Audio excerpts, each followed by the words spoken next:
Millet Marvels, changing the way world eats by Tenali Double Horse.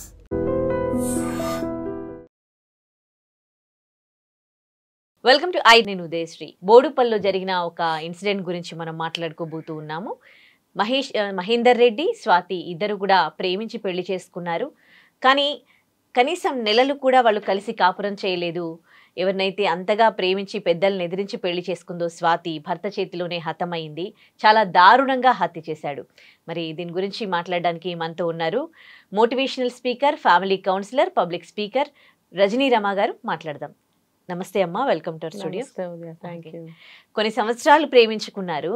కొన్ని నెలల్లోనే మహేందర్ రెడ్డి అనే అతను కట్టుకున్న భార్యని చాలా అతి కిరాతకంగా హత్య చేశాడు. అప్పటిదాకా ఉన్న ప్రేమ అంత తక్కువ కాలంలోనే అంత అయిష్టంగా ఎలా మారిపోతుంది? ఎట్లా చూస్తారు ఈ ఇన్సిడెంట్ని? ఇప్పుడు మనం ఎక్కడ ఉంటామో ఆ లక్షణాలు మనకు అబ్బుతాయి. ఎవరితో ఉంటున్నామో వాళ్ళ బుద్ధులు మనకు అబ్బుతాయి. దాంతో ఏమవుతుంది, మైండ్ సెట్ మారిపోతుంది. ఇప్పుడు ప్రేమించి పెళ్లి చేసుకున్నారు, కులాంతర వివాహము, వీళ్ళకి పెద్దవాళ్ళకి ఇష్టం లేదు. అంటే ఇక్కడ మనకు తెలిసింది ఏంటంటే అమ్మాయి తల్లిదండ్రులకి ఇష్టం లేదు. వీళ్ళు ఎక్కడో పెళ్లి చేసుకున్నారు. తర్వాత అబ్బాయి తల్లి ఏం చెప్తుందంటే, ఎందుకులే మన ఇంటికి వచ్చిన పిల్ల కదా అని చెప్పి మళ్ళీ మేము తీసుకెళ్ళి గుళ్ళో పెళ్లి చేసి తీసుకొచ్చాము అని చెప్తుంది. ఇవిడ పాజిటివ్గా చెప్తుంది. అయితే ఇప్పుడు చాలా సర్వసాధారణంగా ఆవిడ స్టేట్మెంట్స్ ఇచ్చింది. ఏం జరిగిందో మాకు తెలీదు, వాళ్ళకి మాకు మాటలు లేవు, మా కోడలు మాతో మాట్లాడదు. ఇక్కడ నా ఊహ ఏంటంటే, ఊహించుకునేది చెప్పకూడదు, కానీ ఇక్కడ నాకు ఒకటి తట్టింది ఏంటంటే, అమ్మాయి ఆ అత్తగారితో మాట్లాడకపోవడం, వాళ్ళ ఊరు వెళ్ళకపోవడం, ఒక్కసారి వెళ్ళి పొలంకి వెళ్ళిందంట. ఆ మర్నాడే వచ్చి కేసు పెట్టిందంట. ఎప్పుడు గతంలో కేసు పెడితే అది కోర్టు వరకు వెళ్ళింది. అది అందులో ఏం పెట్టారు, ఏ సెక్షన్స్ పెట్టారు అనేది మనకు తెలీదు. కేసు పెట్టింది, అది కోర్టు వరకు వెళ్ళింది, మళ్ళీ వెనక్కి వచ్చాము. తర్వాత ఏంటి పెళ్ళయ్యే 1.5 year కంప్లీట్ అయిందో లేదో, ఇంతలో ఎన్ని స్టోరీస్ జరిగిపోయాయి. తర్వాత ఆ అమ్మాయి తల్లిదండ్రులు ఈ అమ్మాయికి బాగా అత్తగారి తరఫున ఎగనెస్ట్గా నేర్పించారనేది నాకు ఇక్కడ అర్థం అవుతుంది. ఎందుకంటే ఆ అమ్మాయి తల్లి కూడా ఏమని చెప్తుందంటే, వాళ్ళు మంచోళ్ళు కాదు, మంచోళ్ళు కాదు, మంచోళ్ళు కాదని చాలా స్ట్రాంగ్గా చెప్తుంది ఆవిడ. అంత మంచోళ్ళు కారు అని నీకు ముందు నుంచి గట్టి అభిప్రాయం ఉన్నప్పుడు అసలు ఇప్పుడు అంటే నేను ఈ పని చేయమని నేను చెప్పట్లేదు, చేసిన సంఘటనలు నేను చెప్తాను. తాళి దించి పిల్లల్ని లాక్కెళ్ళిపోయిన వాళ్ళు లేరా? ఉన్నారు కదా. లాక్కెళ్ళిపోయి ఇంకో పెళ్లి చేసిన వాళ్ళు లేరా? మరి నీకు ముందు నుంచి నీకు అంత స్ట్రాంగ్ ఒపీనియన్ ఉన్నప్పుడు అసలు ఆ పిల్లని మీరు తెచ్చేసి ఉంచుకోపోయారా? అలా చేయకుండా వదిలిపెట్టి పిల్లకి ఎగనెస్ట్గా చెప్పారా మీరేమన్నా? చెప్పకపోతే మరి ఈ అమ్మాయి అత్తగారింటికి వెళ్ళి ఒకరోజు పొలం దగ్గరికి వెళ్ళి వచ్చి నన్ను నానా హింస పెడుతున్నారని చెప్పి ఆ కేసు ఎందుకు పెట్టింది? అక్కడ వీళ్ళ కక్షలు స్టార్ట్ అయినాయి. ఆబ్వియస్లీ అబ్బాయికి కక్ష పుట్టదా? నా భార్య ఎలా కేసు ఎందుకు పెట్టిందని కోపం కేసు పెట్టిందట. మరి కోపం రాదా? మరి ఫస్ట్ ప్రెగ్నెంట్ ఉన్నప్పుడు అంటే పెళ్ళైన 1 monthకే 2 months ప్రెగ్నెన్సీ వద్దు అని అబార్షన్ చేయించాడు. ఆ తర్వాత ఇప్పుడు చంపినప్పటికీ కూడా 5 months ప్రెగ్నెన్సీ ఆవిడ. అవును. ఇక్కడ ఏమవుతుందంటే కోపం అనేది ఎటు దారి తీస్తుందో తెలియదు. కోపం మీద మనసు పరిపర విధాలు ఆలోచించడము, నోరు ఇష్టం వచ్చినట్టు వాగటం అనేది జరుగుతాయి. ఇక్కడ కూడా ఏంటంటే అప్పుడు కావాలని అబార్షన్ చేయించాడు, ఇప్పుడేమో ప్రెగ్నెన్సీగా ఉన్నప్పుడు చంపేశాడు. మనకి వచ్చిన సమాచారం ప్రకారం ఏంటంటే అనుమానం అనేది కూడా ఉంది అబ్బాయికి. ఇప్పుడు మీరన్నట్టు ప్రేమించి పెళ్లి చేసుకున్నప్పుడు తల్లి చెప్పిన మాటలో, ఇంకొకరు చెప్పిన మాటలో, లేకపోతే అనుమానం, ఇవన్నీ పెట్టుకోవాల్సిన అవసరం ఉందా? నువ్వు ఇంకా ప్రేమించిన దానికి ఇంకా విలువేముంది? ఎవరు చెప్పిన వినరు. ఇప్పుడు ఆ అమ్మాయి గురించి ప్రేమించినప్పుడు అంటే వాళ్ళ కంటితోటే చూస్తారు, వాళ్ళ దృష్టికోణం ఏ ఫీలింగ్, కానీ వెంటనే ఆ ఫీలింగ్ అనేది అట్లా ఎట్లా మారిపోతుంది? మనుషులు సైకలాజికల్ గా అలా ఎలా మారిపోతున్నారు? విషం ఒక చుక్క పడితే మెల్లగా అంతా విషం అయిపోతుంది. అనుమానం కూడా విషంతో సమానం. కొంచెం వచ్చిందంటే అది స్ప్రెడ్ అయిపోతుంది, మనసంతా పాడు చేసేస్తుంది.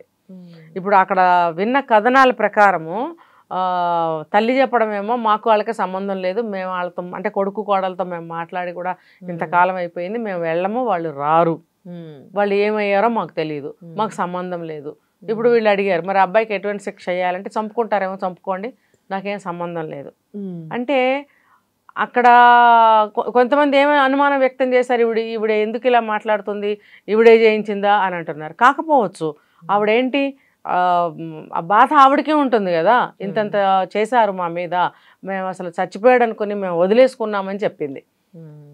మేబీ ఇది కరెక్ట్ అవ్వచ్చు. ఇంతంత చేష్టలు చేసిన తర్వాత నాకు కొడుకు మీద కూడా మనసు విరిగిపోతుంది కదా, వీడెళ్ళి ఆ అమ్మాయిని చేసుకోబట్టే కదా మాకు ఇంతంత వచ్చినాయి, కాబట్టి మాకు ఆడితో సంబంధం లేదు అని చెప్తుంది ఆవిడ. మరి ఆ పిల్ల తల్లి ఆ సంబంధాలే లేనప్పుడు వీళ్ళతో ఇంకా వాళ్ళకి వచ్చిన గొడవ ఏముంది, అమ్మాయికి కానీ ఆ అమ్మాయి తల్లిదండ్రులకి కానీ?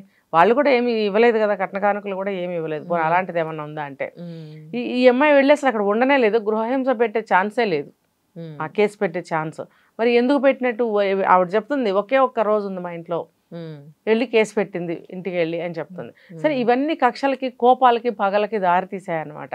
అంటే మనం కన్ఫర్మ్గా చెప్పలేము, ఇంకా నడుస్తుంది కాబట్టి కేసు. ఎంత దారుణంగా, సరే నీకు ప్రేమించినోడివి, నీకు బుద్ధి జ్ఞానం ఉండాలి, ఎవరైనా చెప్తారు వినేస్తావా? చంపినాక ఇప్పటికీ కూడా అతనిలో పశ్చాత్తాపం లేదు. ఎందుకంటే ఏమైంది ఆ ప్రేమంతా? అదే కదా, మనసులో అంత తీవ్రంగా పేరుకుపోయి ఉన్నాయి అభిప్రాయాలు గాని, కోపాలు గాని. అప్పుడు ప్రేమ పెరిగిపోయింది, ఇప్పుడు పగ పెరిగిపోయింది. అంటే వాడికి ఏమి తోస్తే అదే కరెక్ట్. ఇప్పుడు చంపి ఇంత క్లాస్గా ఆఫీస్కో కాలేజ్కో వెళ్తున్నట్టు బ్యాగ్ వేసుకుని వెళ్తున్నాడు, సీసీలో కనపడింది. మరి ఎంత దారుణంగా, మనసు లేకుండా, హృదయం లేకుండా, ఒక ప్రేమ అని లేకుండా, తన బిడ్డ ఆమె కడుపులో పెరుగుతుందనే బంధం కూడా లేకుండా కర్కశంగా అట్లా చేశాడే. వాడు మూర్ఖురని ముందే తెలుస్తుంది, ఫస్ట్ అబార్షన్ చేయించాడు, తన బిడ్డే కదా. ఇప్పుడు సెకండ్ టైం బాడీ పార్ట్స్ వేట్ చేసి మొండాన్ని ఒక దగ్గర వేసి మళ్ళీ ఏం తెలియనట్లు మిస్సింగ్ కేసు పెట్టించాడు. నిజంగా ఆ అమ్మాయి చెడ్డదైతే నువ్వు గొడవల్లో తేల్చుకుని ఇష్టం లేకపోతే వదిలేసి చంపడం ఎందుకు? ప్లానింగ్ ప్రకారం ఆల్రెడీ బ్లేడ్ తెచ్చుకున్నాడట. అదే కదా, ఎందుకు చంపుతున్నారా మీరు అని గట్టిగా అరిచి అడగాలనిపిస్తుంది నాకు. మీరు ఎందుకు చంపుతున్నారా? మీరేమన్నా కని పెంచి పోషించారా జీవితకాలం? ఇప్పుడు ప్రేమించా ఉంటున్నారు, ఇప్పుడు పెళ్లి చేసుకుంటున్నారు, రెండో నెలలోనే చంపేస్తున్నారు. ఎవడరా మీరు అందరూ? చంపడానికి మీరు ఎవరు? అసలు ఒక్కోసారి అనిపిస్తుంది ఇలాంటివి జరిగినప్పుడు, దుబాయ్లో ఇతర ముస్లిం కంట్రీస్ లో ఉన్నట్టు లా అండ్ ఆర్డర్స్ ఎలా చంపితే అలా చంపే చట్టాలు తీసుకొస్తే ఇలాంటివి జరగవేమో అనిపిస్తుంది. అందుకనే కదా మన చట్టాలు ఇలాంటివి చేయట్లేదు, వేరే చట్టాలు చేస్తున్నారు. మరి ఎవరిని ఏమని అడగాలి? మనుషులు విజ్ఞతగా ఆలోచించాలి, కాస్త ఏమంటారంటే మానవత్వంగా ప్రవర్తించాలి. పశువుల్లాగా ప్రవర్తిస్తున్నారు. ఏది అడ్డం వస్తే, ఏది వద్దనుకుంటే దాన్ని తీసేయడం, ఏది కావాలి అనుకుంటే అవతలాడు కూలిపోయినా పర్వాలేదు అని కూల్చేసి తెచ్చేసుకోవడం. అంటే ఇది ఒక రాక్షసత్వం, ఒక మృగాల్లాగా బిహేవ్ చేస్తున్నారనమాట. ఇంకా మనుషులకి, మృగాలకి, రాక్షసులకి ఏంటి తేడా? ఏముంది? తేడా లేదు. ఇది ఒకళ్ళని చూసి ఇలా చేస్తున్నారు. వాళ్ళకి ఒక చెల్లి ఉండొచ్చు, చెల్లి లేరు, అక్క లేరు, అమ్మ ఉంటుందిగా, అమ్మమ్మ ఉంటుందిగా, నాయనమ్మ ఉంటుందిగా, మేనత్త ఉంటుందిగా, పిన్ ఉంటుంది. వీళ్ళందరూ ఆడవాళ్ళు కాదు. మరి ఒక అమ్మాయిని ఎందుకు ఇలా చేస్తున్నారు వీళ్ళు? కాదు, ఈ అమ్మాయి కూడా ఇంత ప్రేమించింది కదా, ఇతనిలో ఈ క్రూయల్ మెంటాలిటీ ప్రేమించిన కాలంలో చూడలేకపోతున్నారా అమ్మాయిలు? చూడలేకపోవడం కాదు, ఫస్ట్లోనేమో కళ్ళు మూసుకుపోతాయి వీళ్ళకి, ఆ అట్రాక్షన్లో, ఆ ప్రేమ అనే గుడ్డితనంలో మూసుకుపోతాయి. తర్వాత ఇప్పుడు ఈ కుల అంతరాలు వీళ్ళ మధ్య నడుస్తున్నాయి. వాళ్ళ మాటలను బట్టి నాకు అర్థమైంది, వాళ్ళు తక్కువ కులం వాళ్ళు, మేము ఇది అని చెప్పి. అది నడుస్తున్నప్పుడు ఆటోమేటిక్గా అమ్మాయిని చిన్న చూపే చూస్తారు. అది ఎక్కించంగా ఆ అబ్బాయికి కూడా మాటల్లో దొరికిపోతాయి. నువ్వు తక్కువ కులం దానివి, నన్ను చేసుకోవాలంటే నువ్వు ఎంత అదృష్టం చేసుకున్నావు, నేను నిన్ను చేసుకున్నానంటే నువ్వు లక్కీ ఫెలో, ఇలాంటి మాటలు వాడినప్పుడు ఆ అమ్మాయి మనసు దెబ్బతిన్నప్పుడు ఏదో ఇంకో రెండు మాటలు తను అంటుంది. అప్పుడు ఏమవుతుందంటే పగలు కోపాలు పెరిగిపోతాయి వీళ్ళకి. ఒకళ్ళ మీద ఒకరికి ఉన్న ప్రేమ నశించి ఆ ప్లేస్లో చూస్తే వాళ్ళు అరుచుకోవాలి అని అనిపించేస్తుంది అనమాట. చివరికి పగకి దారి తీసి ఇలాంటి పరిణామాలు. మెచ్యూరిటీ ఎవరికి రావట్లేదు, ఆవేశాలు, కోపాలు ఇవి మాత్రం పెరిగిపోతూ ఉన్నాయి. అందరూ మెచ్యూరిటీగా ఆలోచించాలని కోరుకుందాం. థ్యాంక్ యూ అండి. And don't forget to subscribe to iDream. And for more videos, Please subscribe to iDream. Please subscribe to iDream. Please subscribe iDream. And please subscribe to iDream. For more videos, subscribe to iDream. please like, share and subscribe to the channel. Congratulations, iDream. Subscribe to iDream. Subscribe to iDream. So subscribe to iDream Media. iDream ki iDream team andarki huge congratulations. Please subscribe iDream Media. Please subscribe to iDream. Subscribe iDream. Please subscribe to iDream. iDream అంటే నా కళల channel subscribe చేసుకున్న నోరు తిరుగుతలేదు మీరైతే గంట గుర్తు కొట్టండి. For more such videos, please subscribe to iDream. Subscribe to iDream. Please subscribe to iDream. Please subscribe iDream Media. Please do subscribe to iDream. Please subscribe to iDream Media. For best entertainment and information, please subscribe iDream.